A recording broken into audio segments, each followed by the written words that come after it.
মহাজনের যেই পথ তাতে হব অনুরত। মহাজন কারা? যাদের অন্তরে জেগেছেন গৌর প্রেমধন, কৃষ্ণ প্রেমধন, এ জগতে তারাই হলেন মহাজন। যেমন এসেছেন আপনারা, মহাজনীয় সুর, মহাজনীয় তাল, মহাজনীয় পদ, মহাজনদের কথা যা শুনলে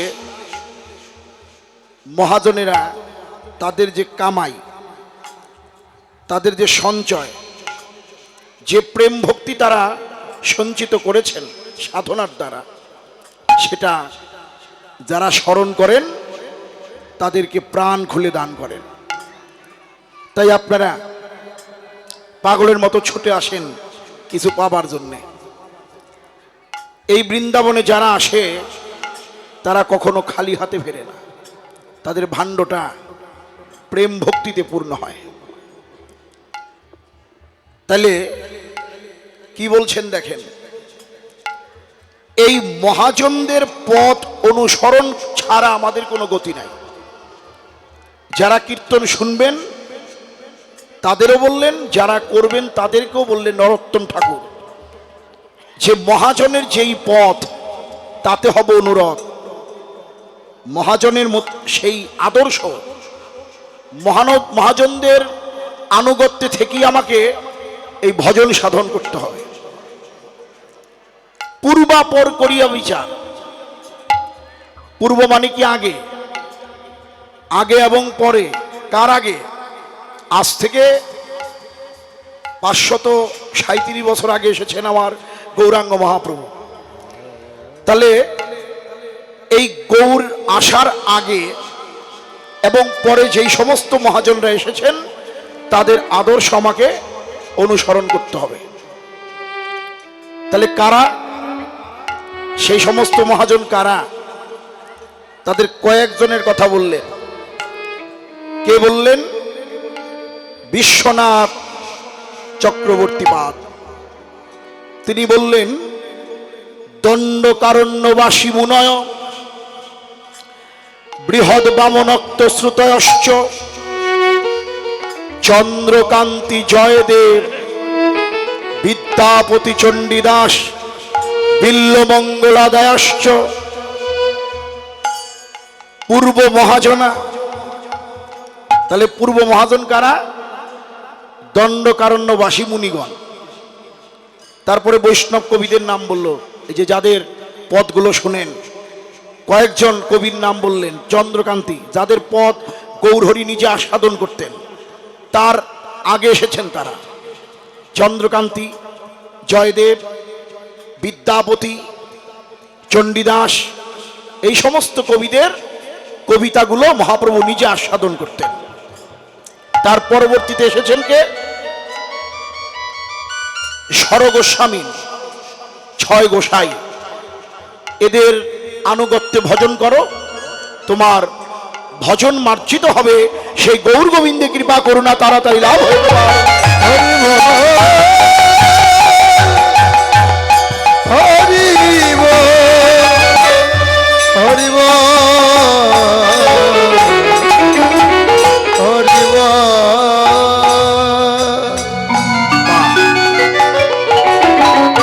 তাই আপনারা শুধু বৈষ্ণব ভক্তমণ্ডলীগণ এসেছেন নিত্য নব বৃন্দাবন ধামে। ভগবানের লীলা স্মরণে থাকুন এবং গৌর গোবিন্দের কৃপা করুণা লাভ করুন। প্রথমেই গৌরচন্দ্রিকা, তদচিত গৌরচন্দ্রিকা। কি বললেন? হেমশয়তি গোরা সুমধুর হাসথরা জগজন নয়ন আনন্দ।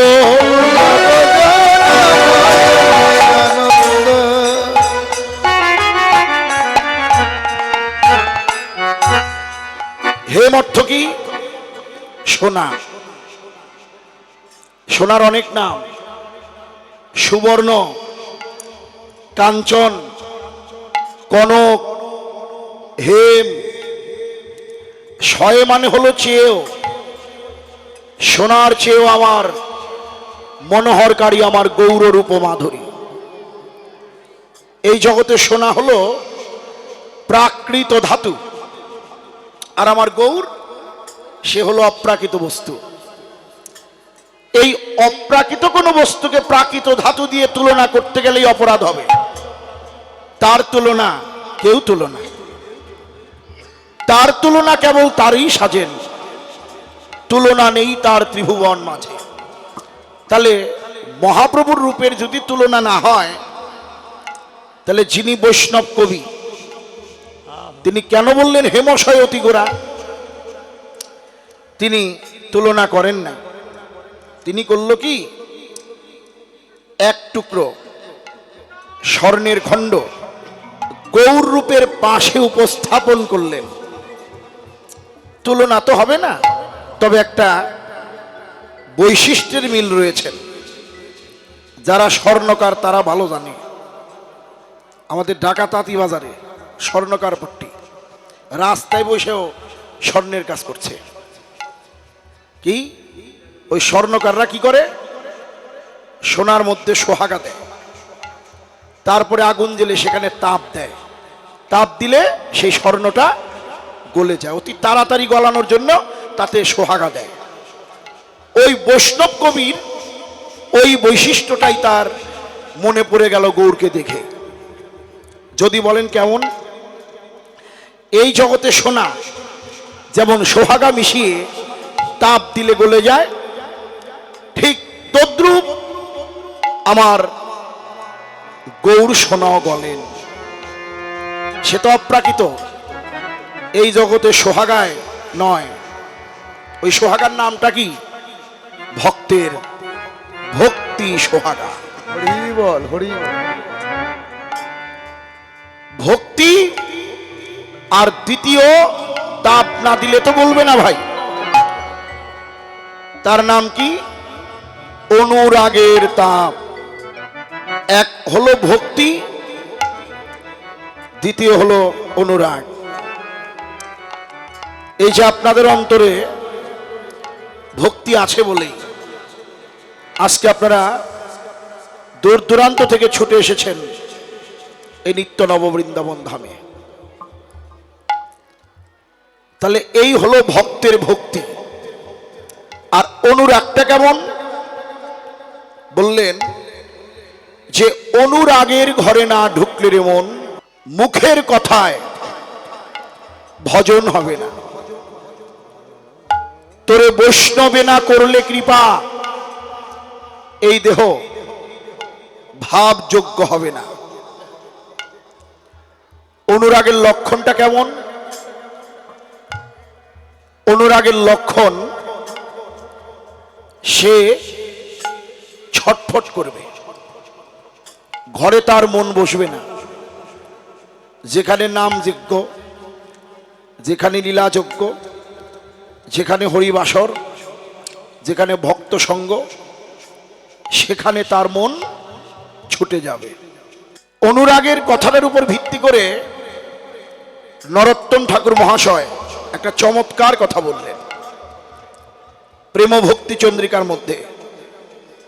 কি বললেন, জল বিনু যেন মিন, মিন মানে হলো মাছ,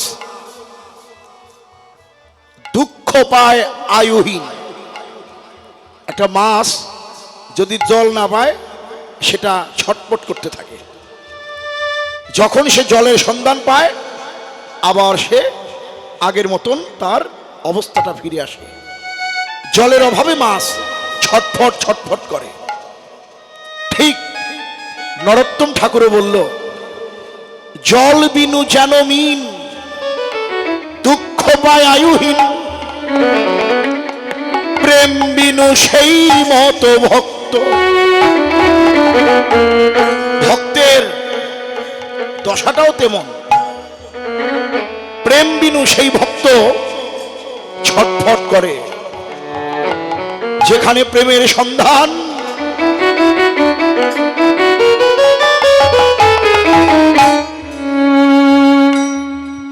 যেখানে প্রেমের সন্ধান সেখানেই ছুটে যায় ভক্ত। সে কোনো বাধা মানে না। ওই প্রেম পাবার জন্যে, ভক্তি পাবার জন্যে ভক্ত ছুটে আসে পাগলের মতো। অনুরাগী ভক্তের লক্ষণ কি? সেই গৌর পাবন অবতার, ওই রূপ দেখলে আনন্দ তো হবারই কথা। সে তো আনন্দের মূরতি। এখন প্রশ্ন হয় যে আমার আনন্দের মূরতি গৌর কি দিয়ে তৈরি যে ওই রূপ দেখলে আনন্দ হয়? আমার গৌরাঙ্গ মহাপ্রভু পীরিতির মূরতি ধরলেন। কেন? জীবের কুরতিকে নাশ করিবার জন্য। কু মানে কি মা? খারাপ, যেটা ভালো না,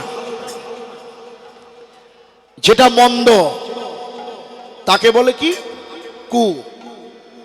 আর রতি মানে ভালোবাসা। ভালোবাসা গাঢ় হয়ে রতি নাম হয়। রতি গাঢ় হয়ে প্রেম আখ্যা হয়। এই প্রেমের সার মহাভাব জানি। মহাভাবের মূরতি আমার শ্রীমতী রাধা ঠাকুরানী। তাহলে কু মানে খারাপ, রতি মানে ভালোবাসা। তাহলে যে ভালোবাসা নষ্ট হয়ে গেল, এখন মনে প্রশ্ন হয় যে ভালোবাসাটা নষ্ট হলো কেন? ভালোবাসাটা নষ্ট হবার কারণ, ভালোবাসা যাকে দেব, ভালোবাসা তাকে দিলাম না। আমার এই ভালোবাসাকে আমি অনিত্যময় সংসার, ভাই বন্ধু আত্মীয় স্বজন সবাইকে আমার এই ভালোবাসা আমি বিলিয়ে দিলাম, বন্টন করে দিলাম। যাদের ভালোবাসলাম, যা আশা করেছিলাম বিনিময়ে যেটা প্রাপ্ত হলো সেটা আশা ছিল না। তখন ঘরের কোণে বসে নয়নের জলে কাঁদি আর বলি, হে প্রভু, এতদিন কাদের ভালোবাসলাম? এই ভালোবাসার শতভাগের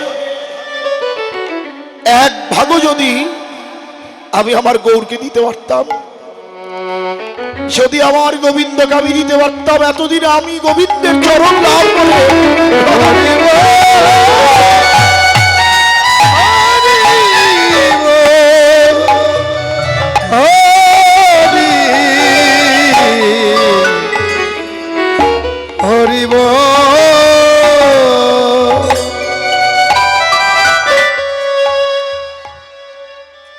ভালো যদি বাঁচতে হয়, আমার গৌর হরিকে ভালোবাসো। তাই তো কুমুদ বলল, কুমুদ বলে, ওরে গদা, আগে আমার কথা ধর, করবি যদি ভালোবাসা, আগে তোর বাসা ভালো কর। যার সঙ্গে ভালোবাসা করবি তার সঙ্গে ভালোবাসা করতে হলে আগে এই বাসাটাকে ভালো করে নাও। বাসা কোনটি? আমার এই হৃদয়ের বাসা। হৃদয়ের ঘরটা যদি পরিষ্কার না হয়, এই ঘরে ভগবান থাকবে না। বাসাটাকে ভালো করব, পরিষ্কার করব। যদি বলেন কি দিয়ে পরিষ্কার করব বাসাটাকে, আমার এই বাসাটা তো কামনা বাসনার ধুলাবালিতে মলিন হয়ে গেল। এই কথাটার উপর ভিত্তি করে শিক্ষাষ্টকম শ্লোকের প্রথম মহাপ্রভু বললেন, চেতো দর্পণ মার্জনং ভব মহাদাবাগ্নি নির্বাপন শ্রেয় কৈরব চন্দ্রিকা বিতরণম বিদ্যা বধূ জীবনম আনন্দাম্ভূদিবর্তনম প্রতিপদং পুণ্যামৃতা স্বাদনম সর্বাত্মানং স্নপনং পরং বিজয়তে শ্রীকৃষ্ণ সংকীর্তনম। তাহলে চেতো মানে কি? চিত্ত। দর্পণ মানে হচ্ছে আয়না। আমাদের সকলের ঘরেই আয়না থাকে। সে আয়না দিয়ে কি করি? আমাদের প্রতিচ্ছবি আমরা দেখতে পাই। এখন সেই আয়নার মধ্যে যদি ধুলাবালি থাকে, আমি তো আমার সেই প্রতিচ্ছবি দেখতে পাবো না। তাহলে কি করতে হবে আমাকে? প্রথম সে আয়নাটাকে ভালো করে পরিষ্কার করতে হবে, মানে মার্জন করতে হবে। ঠিক তদ্রূপ আমার এই চিত্তে যে দর্পণ, যে দর্পণে আমি মহাপ্রভুকে দেখব, যে দর্পণে আমি রাধা গোবিন্দের যুগল দেখব, সেই দর্পণ কামনা বাসনার ধুলাবালি লেগে মলিন হয়ে গেল। সেই মালিন্যতা দূর করতে হবে। তো এর জন্যই সংকীর্তনের আয়োজন। কীর্তন করো, নিজে কীর্তন করো, এমন ভাবে কীর্তন করো তোমার এই কীর্তন যাতে সবাই শুনতে পায়। উচ্চস্বরে সুর তাল লয় সহযোগে যে নাম করা হয় তাকে বলে সংকীর্তন। আর এই আমাদের শ্রীল নরোত্তম ঠাকুর বললেন, চমৎকার একটা দৃষ্টান্ত দিলেন তিনি, যে সুর তাল লয়ে মহানাম, এই 16 নাম মহামন্ত্র 32 অক্ষর, একে সুর এবং তাল দিয়ে যখন উচ্চস্বরে কীর্তন হয় তার নাম হলো সংকীর্তন। আর এই সংকীর্তনের মধ্যে যখন আমার ওই রাধা গোবিন্দের নাম, গুণ, লীলা রূপ এগুলো চিন্তন করা হয়, তখনই সেটা লীলা সংকীর্তন। এবং দেখেন এই সংকীর্তন প্রসঙ্গে আমাদের শ্রীল নরোত্তম ঠাকুর মহাশয় এই কীর্তন নিয়ে ভাবনা করতে করতে তিনি যখন ওই গৌর গোবিন্দ লীলা সাগরে ডুবে যেত, তখন তিনি একটা কীর্তনের একটা নতুন ঘরোয়ানা, যা আমাদের বাংলার মাটিতে, রাজশাহী খেতুরি ধাম, এই বাংলার মাটিতে কীর্তনের জন্ম, গরানহাটি ঘরোয়ানার কীর্তন। এখন সেই সমস্ত কীর্তনগুলো ভারতের বড় বড় কীর্তনীয়ারা কীর্তন করছে, কিন্তু আমাদের দুঃখের বিষয় সেগুলো আমাদের দেশে উৎপন্ন হলো, কিন্তু আমরা তেমনভাবে সেগুলো সংরক্ষণ করতে পারছি না। এটাই আমাদের সবচাইতে বেদনার, যে মহাপ্রভু সম্পদ এই কীর্তনটা সম্পূর্ণ গৌরের সম্পদ, যেটা আমরা রক্ষা করতে পারছি না। তাহলে দেখেন এই প্রথম তিনি এক ঘরোয়ানার সৃষ্টি করলেন, যার নাম গরানহাটি ঠাট।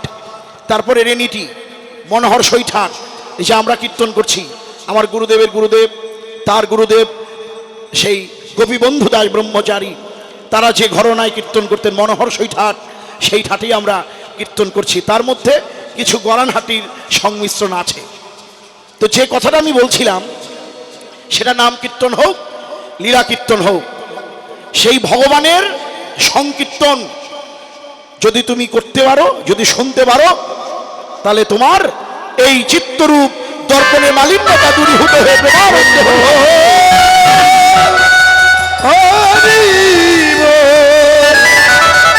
হরি বল। হরি বল। জয় মহাপ্রভু।